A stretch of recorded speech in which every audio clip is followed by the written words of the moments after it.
أحب الوفاء بشتى الصور، أحب الوفي الأمين الأغر.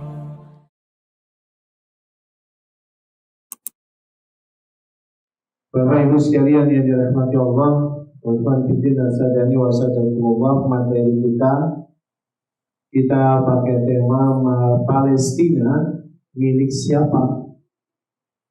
Analisis sejarah dalam konflik panjang di Baitul Maqdis. Tentunya yang berada di hadapan bapak-bapak dan ikhwan sekalian bukan berarti pakar dalam bidang Palestina ini, tetapi kita batasi teritori pembahasan kita khususnya adalah bagaimana kita mensikapi Palestina ini milik siapa. Mukaddimah.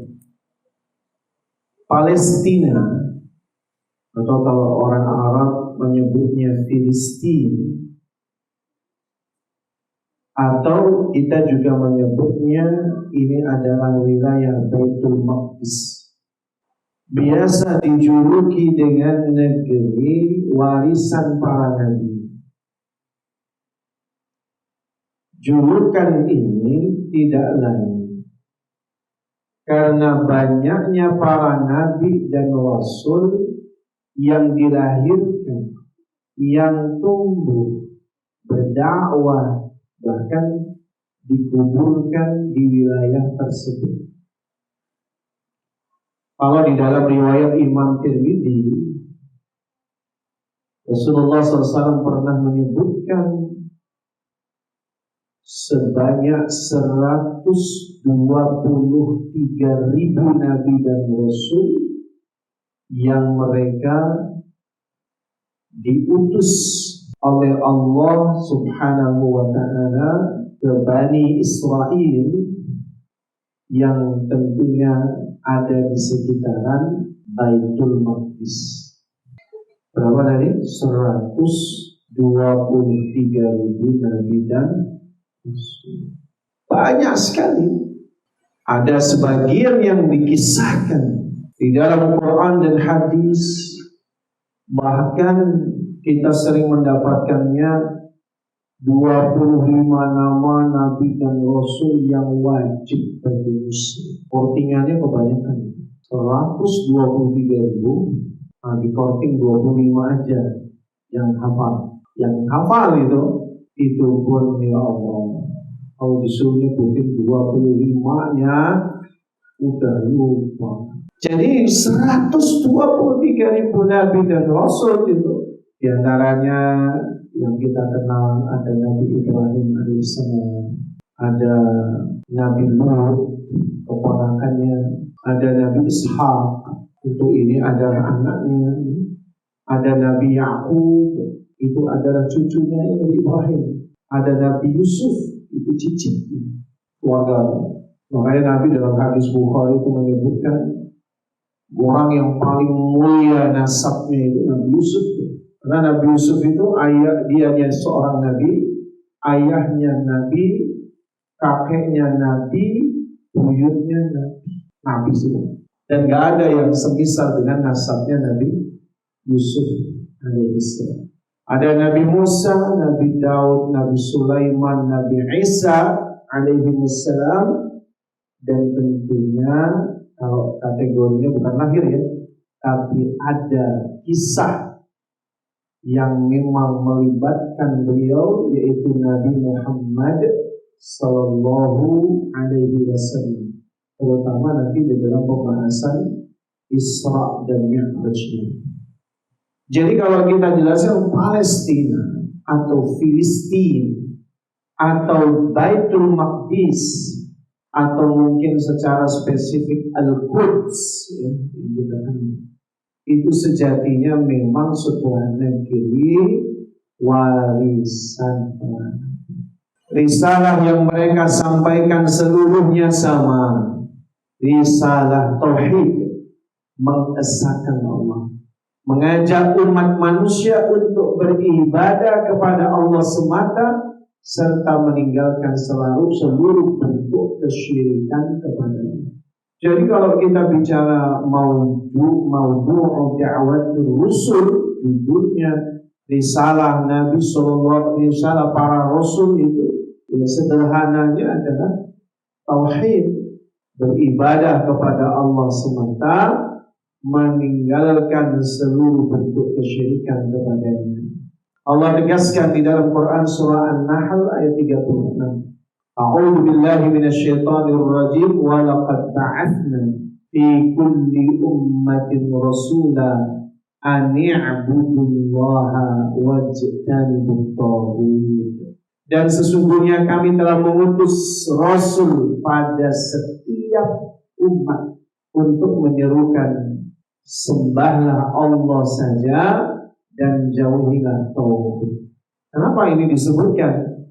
Framing apa ini? Palestina adalah negeri warisan para nabi, sedangkan para nabi risalah mereka sama, yaitu adalah tauhid, mengajak untuk beribadah kepada Allah semata dan meninggalkan kesyirikan kepadanya. Sejatinya ketika suatu kaum mengingkari ajaran tauhid tersebut, maka sama saja ia mengingkari seluruh risalah yang dibawakan oleh para nabi. Ada orang yang kemudian mengingkari ajaran tauhid karena gara-gara nabinya bukan dari kaumnya. Sekali dia mengingkari satu saja, maka pada hakikatnya dia mengingkari seluruh risalah yang dibawakan oleh para nabi. Makanya di dalam akidah Ahlussunnah wal Jamaah, ketika kita beriman kepada para rasul itu dibagi dua. Ada yang secara ijmalan, ada yang secara tafsilan. Secara ijmalan global, orang beriman itu meyakini bahwa Allah telah mengutus para nabi dan para rasul yang jumlahnya kita sebutkan sampai sebanyak itu, tidak membeda-bedakannya. Semua risalahnya sama, yaitu bertauhid kepada Allah. Maka di dalam hal penyebutan siapa yang tunduk pada risalah yang dibawa oleh seluruh para nabi dan para rasul, maka mereka lah muslim.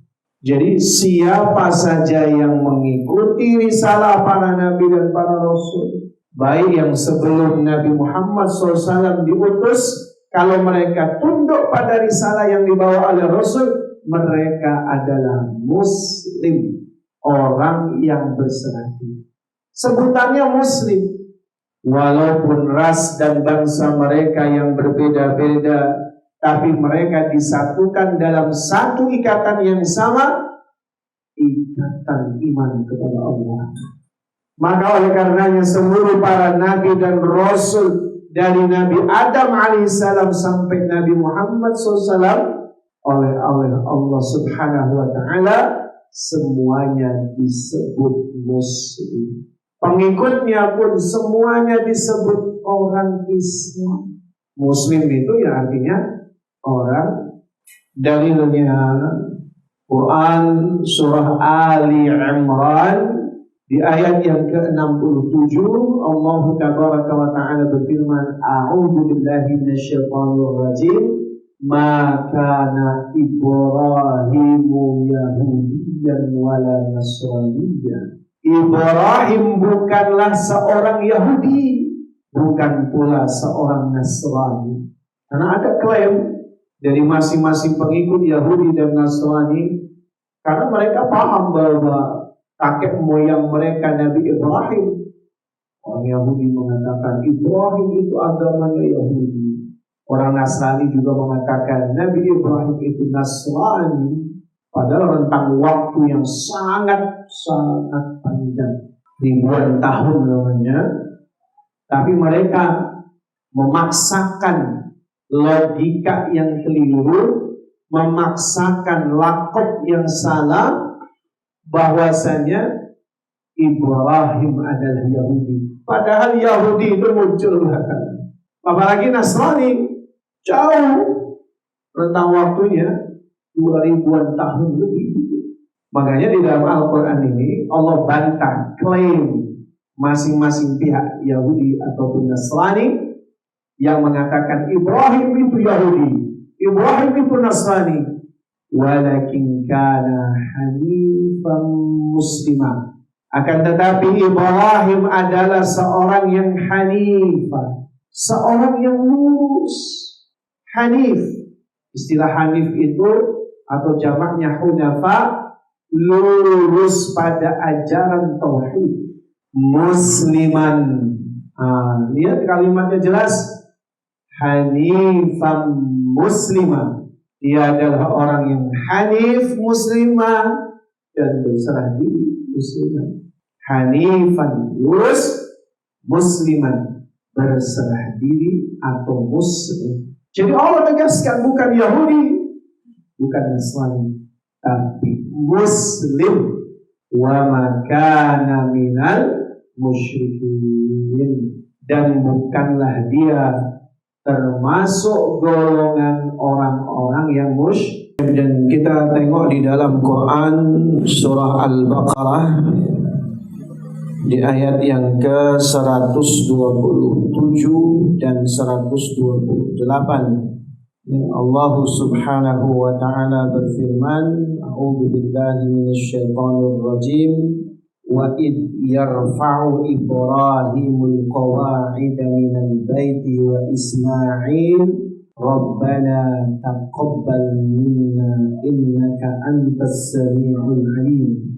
Dan ingatlah ketika Ibrahim meninggikan membina dasar-dasar Baitullah bersama Ismail alaihi wassalam. Jadi Nabi Ibrahim alaihi salam datang ke kota suci Mekah untuk kali ketiga, atau dalam riwayat ada kali kelima. Ada perbedaan apakah Nabi Ibrahim datang itu membangun Ka'bah sebelum atau sesudah Nabi Ismail menikah. Kalau dalam riwayat Imam Bukhari bahwasanya Nabi Ibrahim membangun Ka'bah setelah Ismail menikah, jadi udah gede.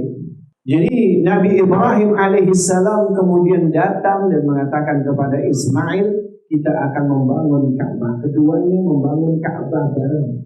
Nabi Ismail membawa batu, Nabi Ibrahim alaihissalam menyusunnya setelah menemukan maqa'id. Maqa'id itu pondasi. Maka ketika sampai pada bangunan itu tinggi di atas sehingga Nabi Ibrahim alaihissalam tidak mampu menjangkaunya, Nabi Ismail membawa batu yang batu itu dilunakkan oleh Allah sehingga pijakan Ibrahim menjadi prasasti sehingga disebut maqam Ibrahim. Lalu Nabi Ismail membawa batu yang disebut hajarun dalam bahasa Arab sebagai persediaan untuk ayahnya membangun Ka'bah. Batu itu disusun jadi hijr Ismail. Hajar itu batu, kalau disusun disebut hijrun, maka disebut hijr Ismail. Ketika keduanya membangun Ka'bah, keduanya berdoa, Rabbana taqabbal minna, ya Rabb kami, terimalah daripada kami amalan kami. Oh, ini berasa banget ini. Apalagi Nabi Ismail berasa banget bagaimana dia di sisi ayahnya yang jarang-jarang sekali bersama ayahnya. Hanya dia katakan, ya Rabb kami, ya taqabbal minna, terimalah daripada kami amalan kami, innaka antas sami'ul alim, sesungguhnya engkaulah yang maha mendengar lagi maha mengetahui. Rabbana waj'alna muslimaini laka wa min dzurriyyatina ummatan muslimatan lak. Ini doa yang penting yang kita catat. Ya Rabb kami, jadikanlah kami berdua orang yang muslim kepada Engkau, dan jadikanlah di antara anak cucu kami umat yang muslim kepada Engkau. Muslim semua. Makanya anak keturunan yang disebutkan di dalam Al-Quran ini adalah dengan sebuah qarinah, yaitu adalah muslim. Mereka yang berserah diri kepada Allah Subhanahu wa ta'ala. Ini sebenarnya sejarah bagaimana sejarah Nabi Ibrahim alaihissalam. Kita nggak apa-apa flashback Tentunya nggak akan bahas Nabi Ibrahim dari nol ya. Kita singkat cerita saja. Pasca Nabi Ibrahim itu dari Babilonia, pasca kemudian dibakar hidup-hidup, beliau diperintahkan Allah untuk berhijrah ke wilayah Hirrah. Di wilayah Hirrah itu di sini. Di wilayah Hirrah. Ini wilayah sebuah kerajaan. Nanti kalau di zaman Nabi, ini kerajaan tua Hirrah. Nabi Muhammad SAW. Lalu disinilah Nabi Ibrahim diangkat jadi Rasul. Jadi dulu ketika di Babilonia peristiwa tentang penghancuran berhala itu belum diutus jadi Nabi dan Rasul. Diangkat jadi Nabi dan Rasul di sini dengan tugas secara administratif yang boleh dikatakan sah dan terlegitimasi adalah perintah pertamanya pergi ke Baitul Maqdis Palestina. Di sini Baitul Maqdis Palestina. Disinilah markas dakwahnya Nabi Ibrahim alaihissalam. Datang Nabi Lut, ya, keponakannya. Sebelum dia ke kaum Sodom di Yordania, Nabi Lut itu tinggal bersama Nabi Ibrahim di Baitul Maqdis. Nabi Ibrahim menikahi seorang wanita dari suku asli Baitul Maqdis. Sukunya Filistin. Jadi sebenarnya Palestina itu diambil dari nama suku asli kuno di zaman dulu dari sukunya Ibunda Sarah. Sukunya Filistin, namanya Palestina gitu. Suku Filistin. Ini sukunya Ibunda Sarah. Dia adalah wanita keturunan daripada Sam bin Nur, campuran Eropa dan Arabia. Maka dulu dikenal sebagai wanita yang paling cantik sedunia zaman itu. Sampai sekarang suku-suku asli Palestina itu, suku Filistin itu memang perpaduan antara Arab dan Eropa. Kulitnya kulit Arabia, kalaupun putih-putihnya bersih, matanya biru dan hijau, ya layaknya seperti Eropa. Istri kita matanya biru apa hijau? Hitam. Hijau. Kalau awal bulan hijau. Dah. Pokoknya saya hanya ingin mengantarkan bahwasanya secara administratif risalah Nabi Ibrahim memang markasnya di Baitul Maqdis, menikah dengan Ibunda Sarah, sukunya Filistin. Sudah sampai di situ. Kalau kita merujuk kemana-mana nanti panjang ceritanya tentang Nabi Ibrahim. Lanjut. Selanjutnya dalam ajaran Islam sendiri mengimani seluruh Nabi dan Rasul adalah bagian rukun iman yang tidak boleh terpisahkan. Allah Subhanahu wa ta'ala berfirman di dalam Al-Quran surah Al-Baqarah di ayat yang ke-136. A'udzu billahi minasyaitonir rajim. Alladzina atainahumul kitaba ya'rifunahu kama ya'rifuna abna'ahum. Wa inna fariqan minhum la yaktumuna al-haqqa wa hum la ya'lamun wa hum ya'lamun. Qulu amanna billahi wa ma unzila ilayna wa ma unzila ila Ibrahim wa Ismail wa Ishaq wa Yaqub wal asbat wa ma utiya Musa wa Isa wa ma utiya an-nabiyyuna min rabbihim la nufarriqu baina ahadin minhum wa nahnu lahu muslimun. Kalau kita bicara gitu udah selesai nih. Qulu, katakanlah hai orang-orang yang beriman, amanna billah wa ma unzila ilaina.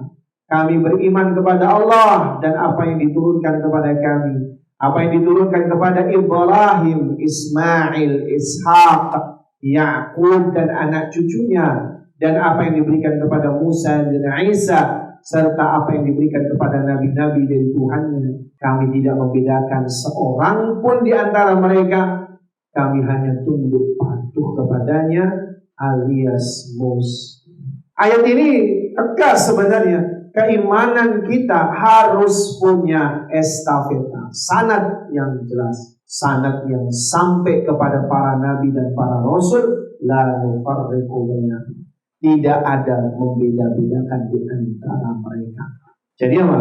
Muslim adalah seorang yang berserah diri patuh pada ajaran yang secara sanad estafetanya sampai kepada Ibrahim, sanadnya nyampe kepada Ismail, Ishak, Yakub, Musa dengan Isa, yang ajarannya sama, yaitu Muslim. Ini contoh silsilah Nabi dan Rasul. Ini hanya memberikan contoh. Kita tahu bahwa Nabi Ibrahim ini ada di sini sebagai Abul Anbiya. Nanti ada korelasinya di pembahasan berikutnya. Kita keluarkan di sini, disimpan memorinya. Kita sebagaimana tahu, kita katakan bahwa Nabi Ibrahim alaihissalam menikah dengan ibunda Sarah, lama tidak punya anak. Lalu kemudian Nabi Ibrahim disuruh menikah dengan Hajar. Singkat cerita, lahirlah Ismail bayi, dibawa ke kota suci Mekah. Ibrahim pulang, lahirlah Ishak dari rahim ibunda Sarah. Nabi Ismail tinggal di kota suci Mekah. Ishak menjadi penerus Nabi Ibrahim yang ada di Baitul Maqdis. Dari Nabi Ismail alaihissalam sampai nanti menuju Nabi Muhammad hanya ada satu rasul. Makanya di dalam ketika membangun Ka'bah, Nabi Ibrahim berkata, Rabbana wab'as fihim rasulan minhum. Ya Allah, ya Rabb kami, utuslah kepada mereka penduduk Mekah ini, di sekeliling Ka'bah ini, rasulan. Bentuknya adalah singular, bentuknya adalah tunggal, bentuknya adalah kita katakan adalah mufrad, rasulan, seorang rasul aja. Maka dari Nabi Ismail hanya ada Nabi Muhammad SAW. Sementara Nabi Ishak punya anak namanya Yakub. Yakub ini punya kunyah yaitu Israel. Jadi kalau Israel itu maksudnya Yakub. Makanya kita nggak boleh menyebutkan menghina Israel. Ini Nabi Yakub itu yang lengkap kalau mau menghina itu negara Israel. Walaupun tetap dalam kaidahnya semua itu al-umuru bima qasidiha, tergantung maksudnya, sebenarnya niatnya.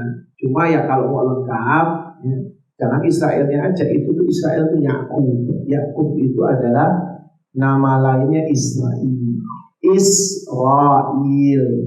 Sebagaimana kita ketahui bahwa Nabi Yakub punya 12 putra, ada Imran dan seterusnya, ada Yusuf, ada Bunyamin, ada Yehuda. Ini Yehuda. Maka pengambilan nama Yahudi itu dari sini, anaknya Yakub ada namanya Yehuda. Kalau disebut Bani Israel berarti anak cucunya Yakub Israel. Kenapa ini kita jelaskan? Nanti ada argumentasi orang Yahudi kenapa dia merebut Baitul Maqdis. Nanti kita callback di sini. Secara global seluruh manusia mengimani Rasul risalah para nabi. Sejatinya mereka semua adalah umat yang satu. Para nabi dan rasul beserta seluruh pengikutnya adalah bagian dari satu kesatuan umat manusia yang bertauhid atau disebut muwahhid. Karena itu yang berhak mewariskan peninggalan para nabi secara tebal di sini. Jadi tadi bridging dari awal itu kesimpulannya cetak tebal. Oleh karena itu yang berhak mewariskan peninggalan para nabi adalah orang-orang yang bertauhid, melanjutkan misi perjuangan mereka. Palestina, tanah suci umat Islam. Walaupun kita tahu Palestina, Baitul Maqdis itu adalah tanah suci dari 3 agama samawi. Allah telah menetapkan bumi Palestina bagi Bani Israel pada zaman Nabi Musa alaihissalam. Ketetapan tersebut memang sebuah fakta yang tak terbantahkan.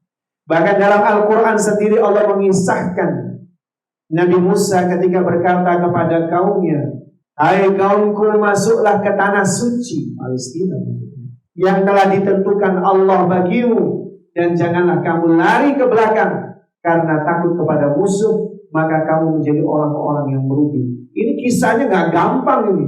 Nabi Musa menyampaikan ke Bani Israel itu angel orang Jawa. Mereka tetap maunya di Mesir.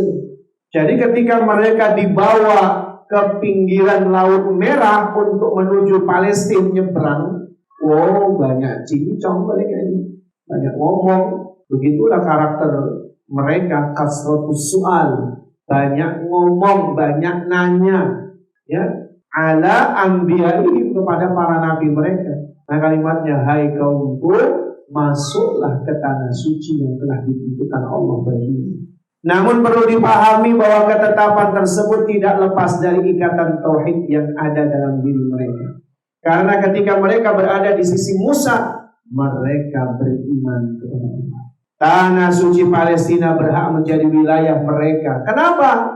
Karena mereka bertauhid, beriman kepada risalah para nabi. Jadi Palestina, Baitul Maqdis sebagai tanah suci dipusakai kepada Bani Israel di zaman Nabi Musa alaihissalam itu dengan sebuah syarat. Syaratnya apa? Bertauhid, beriman kepada risalah para nabi. Jadi karena mereka bertauhid, beriman kepada Allah, beriman kepada risalah para nabi, mereka memang benar ahli waris Baitul Maqdis. Namun ketika mereka kufur kepada Allah, mengingkari para rasul, lalu membunuh para nabi, melanggar ikatan janji, menolak risalah yang datang kepada Rasul yang dijanjikan dalam kitab mereka. Bisa dilihat di dalam Al-A'raf 157. Kalau mau lebih detail lagi tentang orang-orang Bani Israel ini ngeyelnya luar biasa, baca surat Al-Baqarah.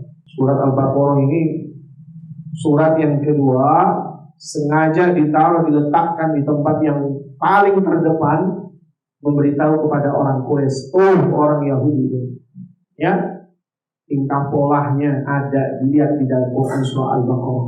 Ketika mereka itu punya sifatnya apa? Membunuh para nabi. Mereka itu yukadzibuna bi ayatillahi wa yaqtulunal anbiya bighairi haqq. Kegemaran mereka adalah yaitu suka mendustakan ayat Allah dan membunuh para nabi. Maka pada saat itu dilaknat Allah. Laknat Allah turun kepada mereka. Dan apa yang pernah ditetapkan Allah pun menjadi tidak layak lagi untuk dimiliki. Karena mereka kufur kepada Allah, tidak taat kepada Allah, dia beriman kepada risalah para rasulnya, maka hak mewarisi Palestina atau Baitul Maqdis dicabut. Al-Maidah ayat 60 artinya, maafin saya baca artinya aja biar cepat. Katakanlah, apakah akan aku beritakan kepadamu tentang orang-orang yang lebih buruk pembalasannya dari orang fasik itu di sisi Allah, yaitu orang yang dikutuk dan dimurkai Allah. Di antara mereka ada yang dijadikan kera. Siapa yang dijadikan kera? Yahudi. Dan ada di antara mereka yang dikutuk jadi babi. Siapa mereka? Yahudi, karena membangkang. Dan orang yang menyembah tauhid. Siapa itu tauhid? Al-alihah wal arbab wal andad. Tuhan-Tuhan selain Allah. Mereka itu lebih buruk tempatnya dan lebih tersesat dari jalan yang lurus.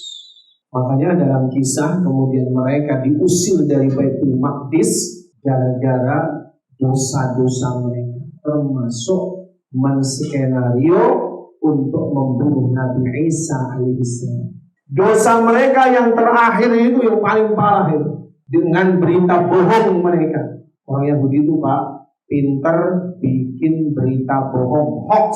Jadi hoax itu berasal dari Yahudi. Hoax yang paling racun, membuat mereka suka meludah orang Nasrani.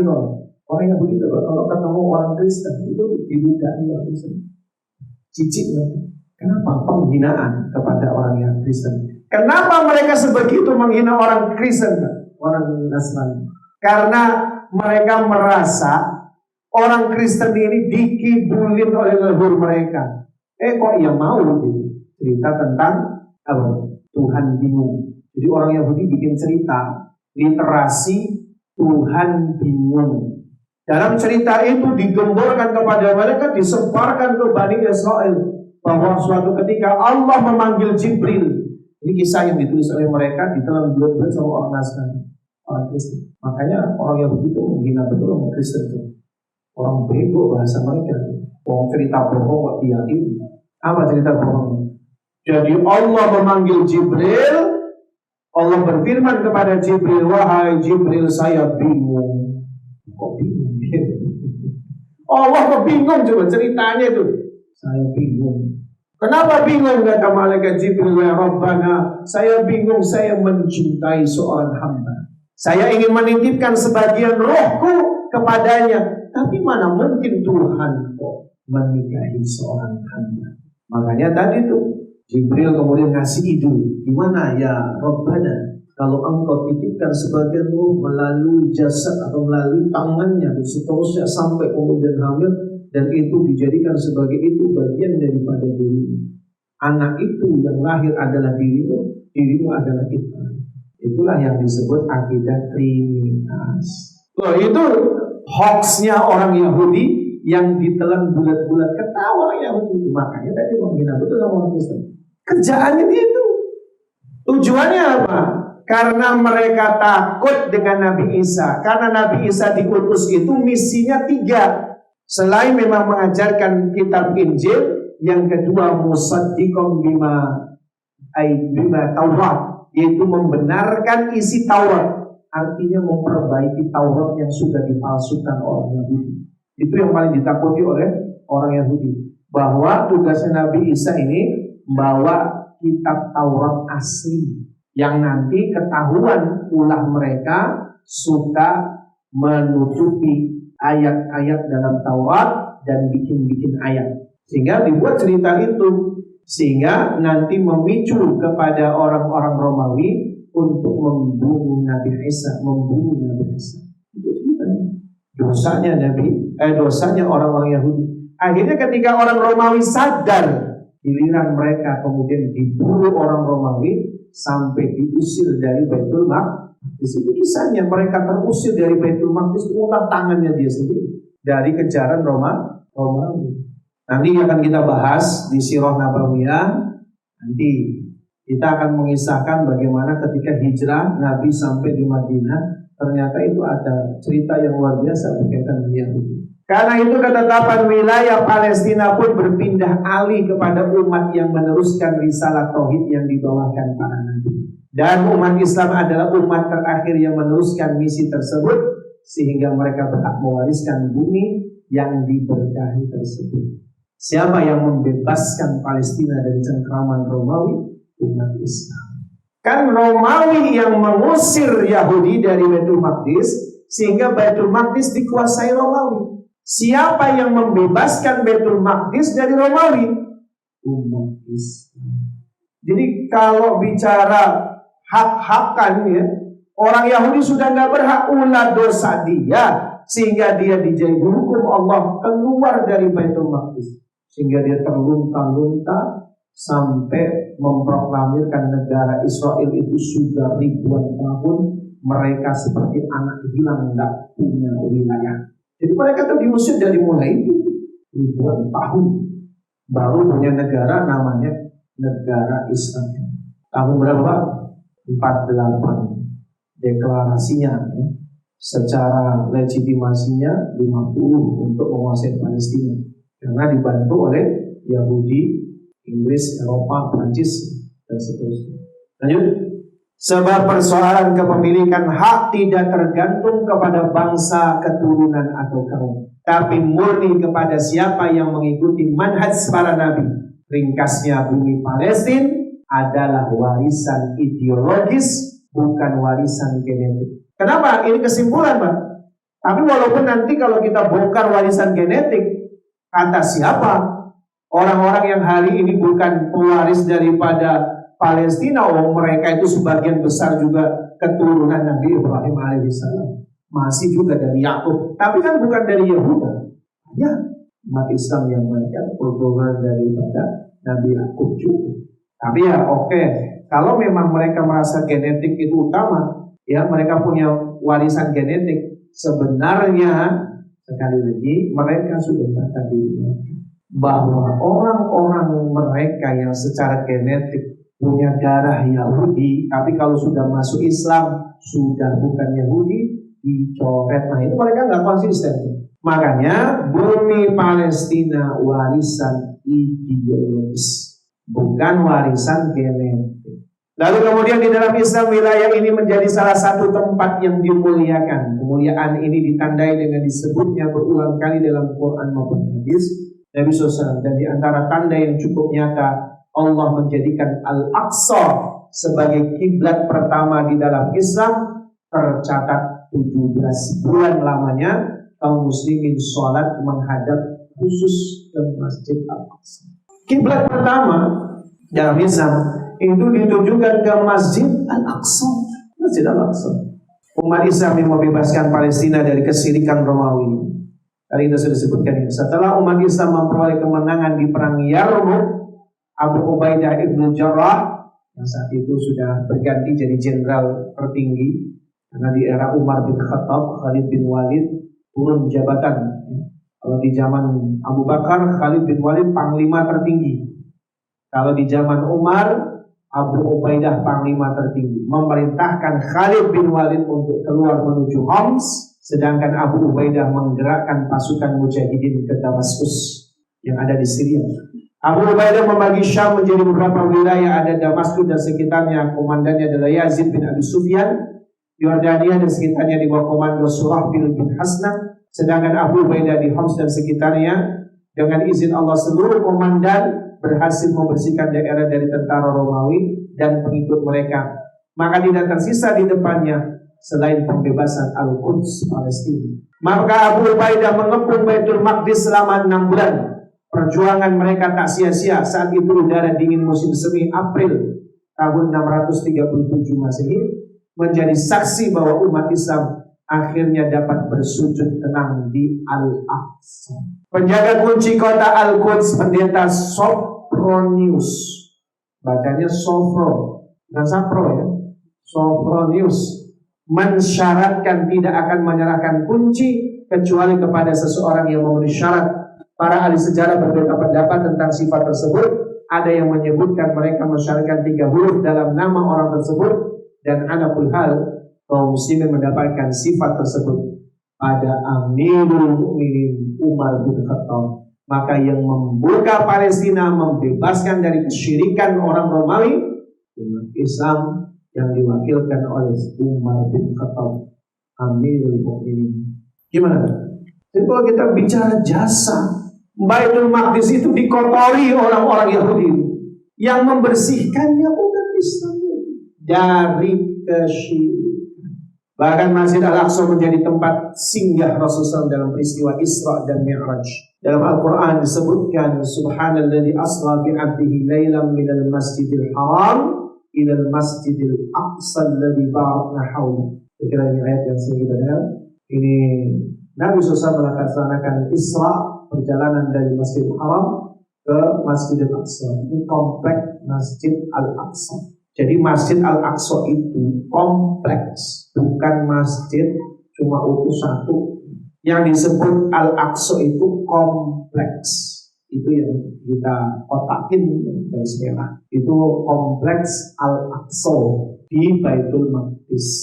Yang sering fotogenik, yang sering ini kan muncul yang kubah emas nih.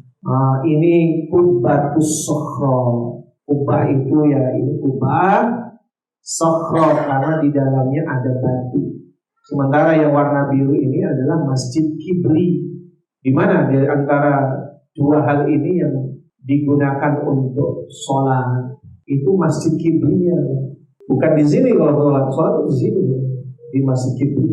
Imam Muslim meriwayatkan dari Abu Dzar Al-Ghifari yang berkata, saya bertanya pada Rasulullah SAW mengenai masjid yang mula-mula dibangun di atas bumi. Beliau menjawab Masjid Al-Haram. Saya bertanya kemudian masjid yang mana? Beliau menjawab Masjid Al-Aqsa. Saya bertanya berapa jarak waktu antara keduanya? Beliau menjawab 40 tahun. Kemudian seluruh bumi Allah adalah tempat sujud bagimu, maka dimanapun kamu mendapati waktu sholat, maka sholatlah. Ini khusus untuk ajaran Nabi Muhammad SAW. Nabi SAW mengabarkan kepada umatnya keutamaan sholat di Masjidil Haram 100.000 kali sholat atas masjid selainnya. Sholat di masjidku ini ya di Masjid Nabawi senilai 1.000 sholat. Sedangkan masjid di Baitul Maqdis 500 kali lipat daripada sholat di masjid lain. Hadis riwayat Imam Baihaqi disahihkan oleh Imam Al-Albani. Jadi kalau kita bicara sholat di 3 masjid itu kali 4 kali. Kita sholat di masjid kita yang terdekat nih, itu sholatnya sama, rokaatnya sama. Kalau dilaksanakan di Al-Quds atau di Masjid Al-Aqsa, itu 500 kali lipat. 500 kali. Kalau kita umurnya misalnya sholat sepanjang 60 tahun non-stop, berarti sholat di Al-Aqsa itu 500 kali umur kita. Itu mau panjang umur tinggalnya di sana. Di Masjid Nabawi 1000 kali. Kalau kita nggak perlu besar, di sana kerikan terus.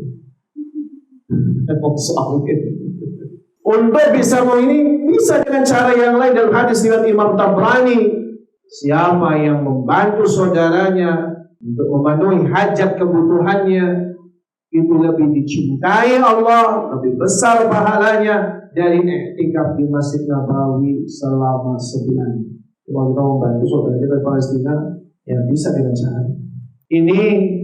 Kubatus Sakhra, isinya ini.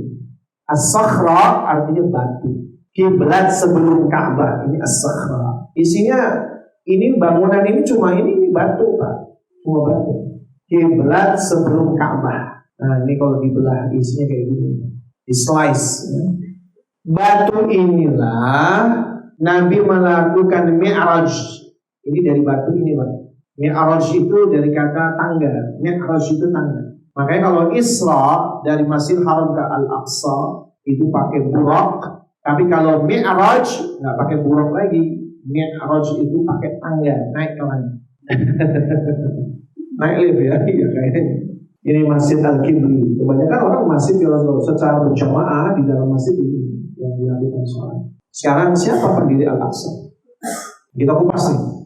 Menurut Hanafi Al-Mahlawi dalam bukunya Al-Amakin Al-Mashhuriyah fil Hayati Muhammad SAW, artinya tempat-tempat bersejarah yang dikunjungi Rasul, jauh sebelum Nabi Sulaiman membangun haikal, Nabi Yakub lah yang membangun sebuah masjid Al-Aqsa. Jadi yang pertama kali membangun Masjid Al-Aqsa Nabi Yakub alaihissalam, dan direnovasi oleh Nabi Daud alaihissalam.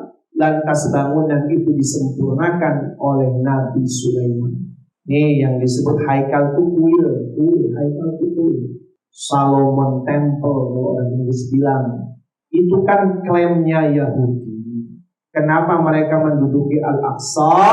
Karena mereka mengklaim haikal Sulaiman ada di bawah Al-Aqsa. Makanya proses ekskavasi, pengeboran, penggalian, dicari mana itu kuilnya, nggak ada. Itu hanya bagian daripada sekian hoax yang dibuat itu.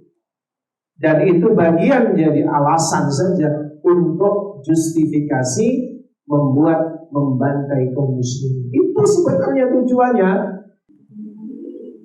Menurut kepercayaan Yahudi tentang Masjid Al-Aqsa, sedang menurut kepercayaan Yahudi, tempat yang sekarang menjadi Masjid Al-Aqsa itu adalah tempat berdirinya bait suci pada masa lalu.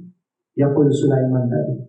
Berdasarkan sumber Yahudi, bait suci pertama dibangun oleh Sulaiman atau Salomo, putra Daud atau David kalau bahasa Inggris, pada tahun 5957 sebelum Masehi, dan dihancurkan oleh Babilonia pada 586 sebelum Masehi. Bait suci kedua dibangun pada tahun 516 sebelum Masehi, dihancurkan oleh Kekaisaran Romawi pada tahun 70 Masehi. Umat Yahudi dan Kristen percaya peristiwa Ibrahim atau Abraham dalam bahasa Ibrani yang menyembelih putranya Ishak. Jadi kalau di kepercayaan Yahudi dan Nasrani, yang disembelih itu Ishak bukan Ismail. Ini tetap ada alasan. Itu sebenarnya Nasrani ikut-ikutan aja. Masjid Al-Aqsa memiliki kaitan erat dengan para nabi dan tokoh Bani Israel yang disucikan dan dihormati 3 agama. Pada masa kepemimpinan dinasti Umayyah, para khalifah memerintahkan berbagai pembangunan di kompleks Masjid Al-Aqsa yang kemudian menghasilkan berbagai bangunan yang masih bertahan hingga sekarang. Di antaranya Jami Al-Aqsa, Qubatus Sakhra, itu yang bangun umat Islam. Kompleks tadi itu yang bangun umat Islam. Kubah Sakhra sendiri diselesaikan pada tahun 692 Masehi, menjadikannya sebagai salah satu bangunan Islam tertua di dunia. Selang beberapa ratus tahun namanya terjadilah perang salib. Ini kita sejarah. Saat kemenangan umat Kristen pada perang salib pertama. Jadi pada tahun 1099 umat Kristen menang pada perang salib pertama. Maka pengelolaan Masjidil Aqsa lepas dari tangan umat Islam, dipegang oleh umat Kristen. Masjid Jami' Al-Aqsa diubah jadi istana, dinamakan Kuil Sulaiman, Tempel Solomonis, Kuil Sulaiman. Sedangkan Qubatus Sakhra diubah menjadi gereja, ya, diubah jadi gereja, dinamakan Tempum Domini atau Kuil Tuhan. Masjidil Aqsa menjadi salah satu lambang penting di Yerusalem. Bahkan di zaman itu gambar kubah batu tercetak dalam koin yang dikeluarkan kerajaan Kristen Yerusalem. Singkat cerita nih, Masjid Al-Aqsa dikembalikan fungsinya seperti semula setelah umat Islam berhasil mengambil alih kepemimpinan kompleks ini pada masa Salahuddin Al-Ayyubi. Sultan Salahuddin Al-Ayyubi yang memenangkan pertempuran dalam perang salib. Setelah itu umat Islam mengolah Masjidil Aqsa sebagai wakaf tanpa gangguan hingga pendudukan Israel atas Yerusalem 1967. Itu sejarahnya. Allah menjanjikan bahwa Al-Aqsa sebagai tempat yang diberkati Allah, sebagai tempat kemenangan dan keselamatan bagi hamba yang beriman. Barangkali ini cara berpikir kita. Kenapa umat Islam harus merebut kembali Al-Aqsa? Ini kata-kata Allah menjanjikan bahwa Al-Aqsa ini sebagai tempat yang diberkati Allah, tempat kemenangan dan keselamatan bagi hambanya yang beriman. Surah Al-Anbiya ayat 71 artinya, dan kami selamatkan Ibrahim dan Lut ke sebuah negeri yang kami telah memberkahinya. Lut diselamatkan, Ibrahim diselamatkan di Baitul Maqdis Al-Aqsa. Surah Al-Anbiya ayat 81, dan telah kami tundukkan untuk Sulaiman angin yang sangat kencang tiupannya, yang berhembus dengan beritanya ke negeri yang kami telah berkahi. Sulaiman. Surah Al-A'raf ayat 37, dan kami pusakakan kepada kaum yang telah ditindas itu negeri bagian timur bumi dan bagian baratnya yang telah kami berkahi atau kami berikan keberkahan kepadanya. Itulah Baitul Maqdis. Serta Allah selamatkan Nabi Musa dari Bani Israil dari kejaran Fir'aun menyeberangi Laut Merah, tinggal di Baitul Maqdis. Begitupun umat Nabi Muhammad, Allah selamatkan mereka yang dan kehancuran kezaliman orang yang zalim kepada mereka di sekitar tanah yang dijanjikan ini. Kezaliman tentara salib bangsa Tartar, Mongol hancur di tanah ini. Dan atas izin Allah, kebangkitan umat Islam di akhir zaman pun tidak terjadi kecuali melalui tanah ini. Ada satu slide gitu, udah saatnya turun gunung. Kalau ini memang adalah saatnya, Masya Allah. Kita kaget-kaget, waduh, saya belum siap lagi gitu. Di dalam Musnad Imam Ahmad itu ada satu hadis, akan senantiasa ada satu kelompok dari umatku yang berperang di atas urusan Allah. Mereka mengalahkan musuh mereka. Orang yang memusuhi mereka tidak akan mampu menimpakan bahaya kepada mereka sampai datang kiamat. Sementara keadaan mereka tetap konsisten seperti itu. Bayangannya tentang apa ini? Sudah ada jawabannya sekian. Para sahabat bertanya, di mana mereka ya Rasulullah? Nabi menjawab, mereka ada di Baitul Maqdis dan di sekitar Baitul Maqdis, Syam. Nabi Isa turun di akhir zaman. Para nabi itu bersaudara seayah, kata Nabi. Sedangkan ibu mereka beda-beda, tapi agama mereka satu, kata Nabi. Aku adalah manusia yang paling dekat terhadap Isa bin Maryam, karena tidak ada nabi lagi antara dia dan aku, dan dia akan turun kembali. Jika kalian melihatnya, maka kenalilah oleh kalian dia adalah laki-laki yang sedang tinggi. Ciri-cirinya sampai Nabi apal. Kulitnya putih kemerah-merahan. Dia memakai dua buah baju yang agak kemerahan.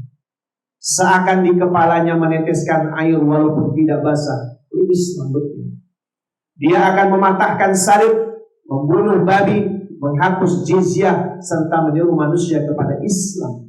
Di zamannya Allah menghancurkan seluruh agama kecuali Islam, dan Allah akan membunuh Al-Masihud Dajjal lewat perantaraan Isa.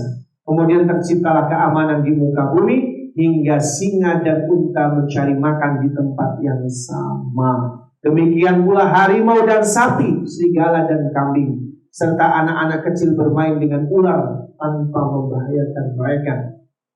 Beliau tinggal selama 40 tahun, kemudian wafat dan kaum muslimin mensolatkannya. Nih tempat turunnya Nabi Isa itu di menara itu. Ini adanya di komplek Masjid Al-Aqsa. Turun di situ tuh. Nah, di sini nanti nongkrong di situ tuh. Lihat ini. Allah jadikan peristiwa tentang Palestina ini adalah merupakan tes case keimanan seseorang. Jadi peristiwa Palestina ini sampai dipertahankan hari ini. Itu salah satu di antaranya adalah kita akan tahu orang-orang yang benar imannya itu dari bagaimana mensikapi Baitul Maqdis dan konfliknya. Iman bukan hanya percaya, tapi adalah pembenaran dalam hati, diikrarkan dalam lisan, diwujudkan dengan anggota badan. Berdirinya Masjid Al-Aqsa dapat membuktikan keimanan seseorang. B juga bisa membedakan kecenderungan suatu kelompok. Kita dapat mengetahui mana kelompok yang memegang teguh kebenaran dan keikhlasan, mana yang berdiri di atas kemunafikan. Tengok bagaimana sikapnya pada Al-Aqsa. Tengok aja. Oh dia ngomong macam-macam, itu tempat yang ini ngapain kita batu Al-Aqsa, kita juga butuh di sini banyak yang ini dan seterusnya. Kamu kali nggak tahu itu tuh banyak korup itu macam-macam. Tujuannya supaya umat Islam jangan peduli dengan orang-orang. Ahlul Haq adalah individu, kelompok, komunitas, negara yang selalu membantu menolong Masjid Al-Aqsa. Loh kenapa? Nanti ada alasannya. Sedangkan Ahlul Batil merupakan orang atau kelompok yang memusuhi Masjid Al-Aqsa. Jadi ini al-wala wal bara kalau bahasanya. Orang boleh pakai sorban putih, orang bisa katakan dia mukhlis, dia seorang mursyid jalan di atas air. Kalau sama Al-Aqsa dia benci, kelihatan. Kalau dia azillatin 'alal kafirin a'izzatin 'alal muslimin, ketahuan sudah selesai. Gampang Pak kalau kita mau nengok orang benar atau enggak. Suatu hari seorang sahabiat Maimunah binti Sa'ad yang merupakan pembantu Rasulullah menanyakan perihal kewajiban mendatangi Al-Aqsa kepada Rasul mulia. Kemudian Rasulullah menyebutkan ada sebuah hadis sebagaimana berikut, ya. Aftina fi Baitil Maqdis Rasulullah SAW annaha qalat, ya ini tulisannya ngaco. Ini efek ngantuk Pak. Saya benahi dulu. Nanti masa membaca. Jadi an Maimunah annaha qalat, ya. Dari Maimunah budak yang diberikan oleh Rasulullah sesungguhnya dia berkata, wahai Rasulullah, aftina fi Baitul Maqdis, berilah kami fatwa tentang Baitul Maqdis. Di sini kalimatnya, ya. Apa kata Nabi Shallallahu Alaihi Wasallam? Ya, datangilah dan sholatlah di sana. Ini perintah loh. Jadi kalau kita ada uang, datangi, sholatlah di sana. Kenapa Pak? Kalau ke Mekah dan Madinah Nabi tak nyuruh, cuma ngasih keutamaan aja. Sholat di Masjidil Haram 100.000 kali, kalau Madinah atau Nabawi 1.000 kali. Udah, nggak ada perintah datangi Mekah, datangi Madinah, datangi Al-Haram, datangi Nabawi. Nabi nggak ada perintahnya di situ. Coba tengok berapa nggak ada hadisnya. Tapi kalau Al-Aqsa, fatwa Nabi, datangilah dan sholatlah di sana. Gimana Pak? Mau kita touring motoran sana?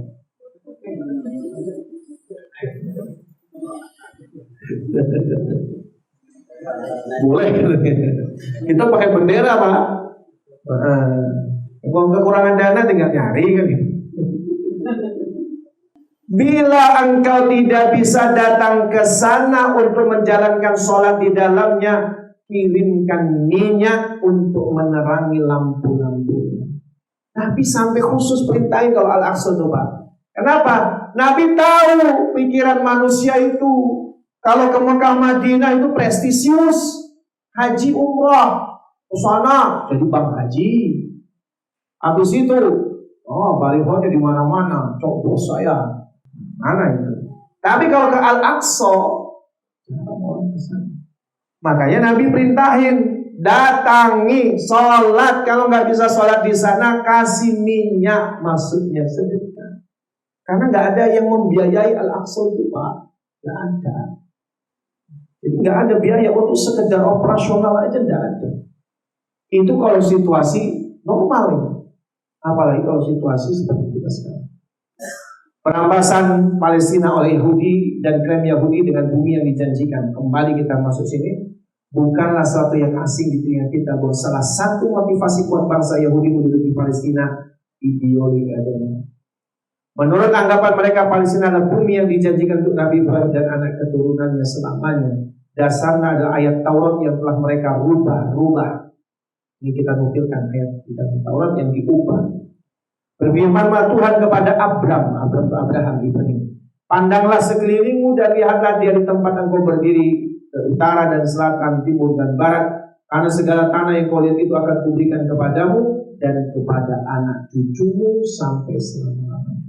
Ini ayat ini dipegang betul, ini didoktrin sama orang-orang yang ada di sana. Semua orang Yahudi didoktrin. Bukanlah suatu yang ini, saudara ya. Atas dasar ayat di atas, orang Yahudi mengklaim bahwa mereka adalah bangsa pilihan, bangsa yang disebut keturunan Ibrahim dalam janji di atas. Anggapan Yahudi ini jelas bermasalah. Dari segi data yang jelas-jelas tidak otentik. Namun demikian, jika memang periwayatan itu bisa diterima dan kita anggap saja Nabi Ibrahim mewariskan tanah Palestina kepada anak cucunya, maka tetap ada kejanggalan. Ini disebutkan Dr. Musin bin Muhammad Salih dalam satu risalahnya At-Tariq ilal Quds, menjelaskan di antara bentuk kejanggalan tersebut adalah pertama, jika memang di sana ada perjanjian yaitu Nabi Ibrahim serta keturunannya akan diberikan wilayah Palestina, maka perlu kita pahami Bani Israel bukan satu-satunya keturunan Nabi Ibrahim. Ya kan? Tadi kembali ke silsilah yang kita sebutkan. Anak keturunan Ismail kan sama keturunan Ibrahim. Jadi kalau memang ayat itu benar, sudah terbantah sendiri. Baru pertama itu kan sama-sama keturunan Ibrahim. Kedua, jika memang persoalannya berkaitan dengan telur, maka fakta menunjukkan bangsa Yahudi yang ada hari ini mayoritasnya bukan dari garis keturunan Nabi Ibrahim. Sebab secara umum mayoritas orang Yahudi sekarang berasal dari keturunan Yahud al-Khazar yang mereka masuk dalam agama tersebut pada abad 9-10 Masehi. Kalau mereka mengklaim itu anak keturunan Yahuda bin Yakub, sudah terbantahkan. Yang mereka sebut Yahud bukan Yahuda anak Yakub, tapi Yahud al-Khazar. Ketiga, Al-Quran menjelaskan bahwa ikatan kepemimpinan Sayyidina Ibrahim serta anak keturunannya terlepas dari segala bentuk kezaliman. Buktinya apa? Al-Baqarah 124. Dan ingatlah ketika Ibrahim diuji Tuhannya dengan beberapa kalimat perintah dan larangan. Lalu Ibrahim menunaikannya. Allah berfirman, sesungguhnya aku akan menjadikanmu imam bagi seluruh manusia. Ibrahim berkata, dan saya mohon juga dari keturunanku. Allah firmankan, janjiku ini tidak mengenai orang yang lain. Tegas di situ. Allah tidak akan memberikan janjinya kalau anak keturunan Ibrahim itu zalim, jahat. Siapa yang lebih jahat daripada orang Yahudi? Ini kan pertanyaannya, siapa yang lebih kecil? Ini tahun 1946, Palestina yang hijau itu Palestina. Pasca runtuhnya khilafah Utsmaniyah di 1924, maka Palestina itu adalah menjadi bagi tanahnya diberikan kepada Yahudi Inggris, British London. Tapi masih bahasanya Palestina. Dikuasai Yahudi British itu Inggris. Yahudi Inggris. Kan kalau kita tahu bahwa tujuan Perang Dunia Pertama dan Kedua itu sasaran sebenarnya Turki Utsmani, alasannya perang Jerman Hungaria itu acting mereka gitu. Sama-sama Yahudi. Sehingga tujuannya adalah negara-negara Islam wilayah itu kemudian bagi-bagi teritorial, ini untuk Inggris, ini untuk Prancis, gitu tujuannya itu aja. Tahun 1947, bayangin itu cuma setahun, yang hijau Palestina tinggal segitu tuh, dicaplok oleh negara Israel itu yang putih. Rentang waktu sampai tahun 67, 48 sampai 67 makin kecil begitu. Ini berdarah Pak ya, ini semua perubahan ini jejaknya jejak berdarah. Tahun 2012, bayangin tahun 2000 sekarang 3 nggak ada nama Palestina. Coba tengok di Google dan ada miris Pak. Ini baru 2012, 2023 gimana? Ini daftar korbannya. Wah, jejak berdarah semua, jejak berdarah semua, dan seterusnya. Foto-fotonya maaf belum update ya, karena memang saya ditodong. Videonya nggak ada, nanti videonya nonton sendiri ya. Barakallahu fikum. Mungkin itu saja pembahasan kita hari ini. Sudah jam 9 ya. Kira-kira apa respon kita? Apa respon kita terhadap apa yang tadi kita bahas? Jadi jangan ragu lagi. Jangan ragu lagi. Memang itu Palestina itu adalah memang negeri kaum muslimin. Jangan ragu. Jangan diomong-ambing media. Oh, itu kan tanahnya memang Yahudi duluan. Nah itu kena hoax lagi itu. Jadi jawab semua tuh. Ya. Kalau ada yang ngomong itu kan Yahudi duluan, umat Islam yang rebut. Kata siapa? Itu sejarahnya. Tengoklah sejarah. Maka respon kita jangan sampai kita nggak peduli. Masalul mu'minina fi tawadihim wa tarahimihim wa ta'atufihim masalul jasad. Kalau kita tengok saudara orang Islam itu ada seperti satu tubuh. Artinya kalau bahagia ya kita bahagia, kalau mereka sedih kita sedih. Jangan sampai acuh tak acuh. Apa yang harus kita lakukan? Surah An-Nasr tengok. Fasabbih bihamdi rabbika wastaghfir innahu kana tawwaba. Itu surah An-Nasr itu tafsirnya dalam kata Imam Ibnu Abbas. Surah An-Nasr itu turun di tahun 6 Hijriah pasca perjanjian Hudaybiyah. Ceritanya tentang kemenangan, padahal ayat ini turun di masa umat Islam dizolimi. Maka kata Ibunda Aisyah radhiyallahu anha dalam hadis riwayat Imam Muslim, setelah turunnya surat An-Nasr menuju Futuh Makkah. Ini kan ayat cerita tentang Fatuh Makkah. Sebelum Fatuh Makkah tahun 8 Hijriah, tahun 6 Hijriah sudah dikasih tahu oleh Allah bagaimana suasana Fatuh Makkah. Kan ini jelas, idza jaa nasrullahi wal fath, jika datang pertolongan Allah dan kemenangan, Fatuh Makkah. Wa ra'aitan nasa yadkhuluna fi dinillahi afwaja. Kau lihat banyak manusia masuk Islam berbondong-bondong. Ini pemandangan ini nggak ada di tahun 6 Hijriah. Yang ada umat Islam dizalimi. Maka apa kata Ibunda Aisyah? Setelah surah An-Nasr itu turun, maka Rasulullah memperbanyak sujud dengan membaca Subhanaka Allahumma Rabbana wa bihamdika Allahumma ighfirli. Doa sujud itu sejarahnya itu. Jadi kalau kita biasa Subhana Rabbiyal A'la, ini adalah bacaan standarnya. Tapi menjelang setelah 6 Hijriah, karena memang Nabi berharap kemenangan itu segera datang, maka beliau membaca di setiap sujudnya Subhanaka Allahumma Rabbana wa bihamdika Allahumma ighfirli.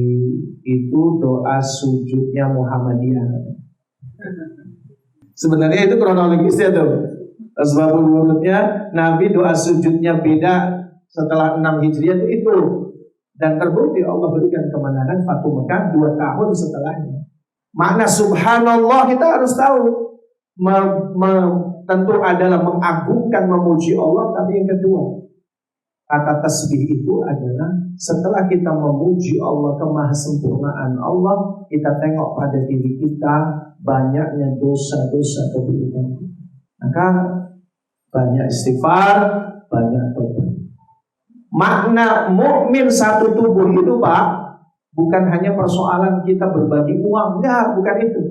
Tetapi umat Islam Indonesia, umat Islam Palestina, umat Islam dimanapun berada seperti satu tubuh. Kemenangan yang Allah janjikan itu diberikan kepada mereka, orang-orang beriman. Tatkala umat Islam satu, kompak dalam ibadah ketaatan kepada Allah. Jadi maksiat yang dilakukan oleh umat Islam Indonesia berpengaruh kepada kemenangan yang ada di tanah Palestina. Karena satu tubuh. Satu tubuh. Makanya kalau kita pengen membantu saudara-saudara kita di Palestina dimanapun, stop maksiat dulu deh. Karena yang menghalangi nusrah pertolongan Allah itu maksiat. Maksiat. Bagaimana peristiwa jembatan pertama ketika Umar bin Khattab memerintahkan kepada pasukannya untuk menaklukkan Persia, nggak menang-menang, nggak tembus-tembus gitu. Gara-gara apa? Siwak. Menyepelekan sunnah Rasulullah. Nah, itu kembali ke kita. Bahkan subhanallah ya, pertolongan Allah tunda gara-gara ada sebagian yang meremehkan sunnah Rasulullah. Siwak, apalagi sholat rawatib. Nah, mau menang melawan musuh umat Islam yang nggak pernah sholat rawatib. Nah, itu masalah. Meremehkan sunnah masalahnya. Udah saya wajib aja deh. Itu tambahan kalimat penutup. Nggak perlu ada pertanyaan. Semua sudah paham.